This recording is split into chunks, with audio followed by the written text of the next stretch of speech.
Holy पर्व के मद्देनजर येवला में टिमकी बनाने वाले कारीगर इन दिनों काम में व्यस्त हैं, लेकिन इस वर्ष पारंपरिक टिमकियों की मांग में कमी आने से उन्होंने नाराजगी जताई। कारीगरों का कहना है कि आधुनिक ढोल, ताशा, पथक, मोबाइल पर बजने वाले संगीत और डीजे सांस्कृतिक के बढ़ते प्रभाव के कारण पारंपरिक टिमकियों का महत्व कम होते जा रहा है। पहले हजारों की संख्या में टिमकियां तैयार की जाती थी, लेकिन अब मांग घटने के कारण कारीगरों की रोजगार पर भी असर पड़ रहा है। नए प्रकार के वाद्य यंत्र के बढ़ते उपकरण में पारंपरिक कला के सामाजिक और सामने अस्तित्व का भी संकट खड़ा हुआ है। मी रंगनाथ कचरूपुरे, राहणार येवला, तालुका येवला, जिल्हा नाशिक।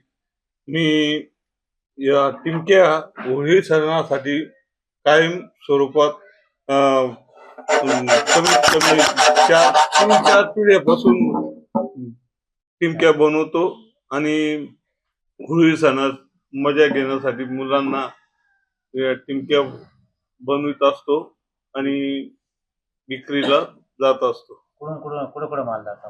सिन्नरला जातो, येवल्याला, पुन्हा पहिले नांदगावला जायचे, आता नाही जाते नांदगावला, मनमाडला जात होते। कच्च्या मालात काही वाढ झाली?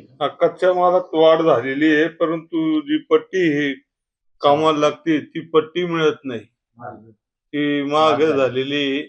धुळ्याला गेलो, धुळ्याला भेटली नाही, नाशिकहून आणली। किती टक्क्यांनी वाढले असा टिमक्याचे भाव?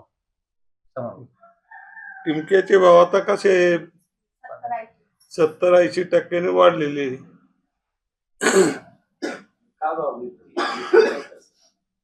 पूर्वी सारखे पहिले कसे होते, पहिले कमीत कमी आमच्या घरातून कमीत कमी 5,000 टिमकी बनवित होतो। आता 1500-1600 टिमक्या तिघा भावामध्ये बनवलेले आहे।